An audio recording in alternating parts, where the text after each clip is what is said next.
Let's get down to business, honey. Like any other day, I'm still that lady. Hi, guys, my name is Daisy. As you know, your attorney, the lawyer, who's here to break down matters without shying away, without any fear, favor, or prejudice, right? I'm here to break it down like that. So, let's get into this, right? So, today we are precisely going to speak about the trial court, what happens now. And this is like actually for everybody, precisely the attorneys or the CLPs who find themselves to be now going to the trial court and having not knowing what to expect from the beginning of the trial, what happens, right? And I'm here for all of that. So without wasting any further time, Zagalai, right? Okay. So say now the investigations are done. You've been in the trial court, postponement, the remand after remand, and finally they have what they would consider as sufficient evidence now to prosecute, right? They've consulted with all the possible witnesses, they've now done inquiries, the DNA, if depending on the charges that you're facing, whatever the case may be, right? So now they inform you that the investigations are done, and after the investigations are done, the matter now has to be transferred to the trial court. You, as the legal representative of the accused persons, have to now what? Pay for the copies. And please take cognizance when you're making an application of now the copies. You have to make two copies, one handed over to the prosecutor, whom will attach it on the docket, and the other one is for the presiding officer, just as proof to show that they in actual fact have the copies. And then such copy to the presiding officer will then be attached to the charge sheet, right? And from there, you also have to pay a fee, and unless maybe you are an attorney of the state where they don't pay for such things. And luckily for you, if you're represented by an attorney of the legal state, an attorney of the state, you're not going to pay for that, right? You don't pay for anything. So yeah, after that you get a date in which you will be handed over the copies, and on that date you are handed the copies. And one thing you need to take cognizance of is that make sure on your request for copies you also ask for the copies of the charge sheet as well. You also ask for the copies of the outside of the cover of the docket, because they write very crucial information. They can put information like as to when that matter has actually started, dates and postponements, what the postponements were for, and so forth. So not just the content of the docket is crucial, but everything. The charge sheet is going to tell you what exactly are they charging this person. And obviously the copies, well, not a lot of people, but you need to be smart in terms of reading the copies of the docket. You can actually do what I do, which is to start from the back to the front, because of everything is kind of like from the back, which is the A1 statement. And the A1 statement is most likely to be that of the complainant. So yeah, you need to know what the complainant said, what the other witnesses, and so forth, right? And side information, here's what you need to know. Any witness of the state not utilized by the state can be a witness for the defense. What are you saying, Daisy? Exactly that. So if say maybe we go to trial and they decide not to use certain witnesses, but maybe decide to use only two or three of them, but in actual fact during the investigation they had like 10 witnesses that they've consulted and everything like that. So you can in actual fact subpoena those people, consult with them, and use them as your witnesses. But remember, the onus lies on the state to prove their case beyond reasonable doubt. But that does not mean that you two are not able to put your case and argue your case before the state and say, no, no, no, no, this is what happened, this is actually what happened, right? And I don't want to get into like your 212 statement, your 220 statement, and all these other things, because now I'll end up now deviating from this particular topic, which is now preparing for trial, right?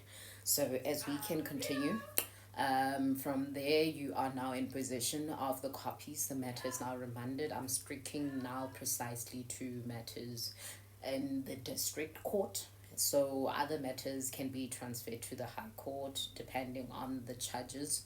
especially gang related, directly high court. That one, district regional court doesn't deal with that. It's specifically high court matters, and the other matters could be regional court matters, and the others could remain in the district court, right? And in the district court, it's then transferred to any of the trial courts depending on the number of trial courts that they have. So it could be court E, court F, court D, whatever the case may be. Once you get to that court, that matter is going to now be appearing as a first appearance into the trial court. What happens in the first appearance, it's most likely a postponement. Like literally, it's most likely a postponement. But what I normally did is I feel like every day is important. Every day and every chance that you get to see your client is like, utilize it to the best of your capacity. If you see that your client is in custody, why do you need to postpone it for any other date? Because you most likely have appeared in that court earlier before your matter have started, and you find that your matter was called in around 11 and you've been there since like 8:30. You could have used the time and asked your court officials, hi, is so and so here? If they brought him, just asked to consult with them. That's what I did. In the reception court, I never wasted my time. I always prioritize those who are in custody, because a lot can happen with people in custody. People can lose their glory hole, virginity type of thing, but that's a topic for another day. And also the stress, the anxiety that people undergo. So I feel like postponements, other after postponements, sometimes could very much be avoided, and sometimes we're just creating unnecessary postponements. But then remember, there are those who are capitalizing on it, financially. So, but I always make sure that if I'm there in the morning, instead of just sitting around, because I prepare each matter that comes in my court, I'm not going to say, I use my time to draft in the mornings. No. Before I even get to that court, all of my draftings are done. Everything that needs to be done, it's already done, right? And I utilize this time to now consult with my clients to say, bring me XYZ. And then I consult. And then if there's still enough time, because I had to handle quite a number of matters, if there's still enough time, I consult, whether you're in custody or outside. Now having you to travel all the way to my office, consult and everything, that, and now consult with your client as soon as possible, right?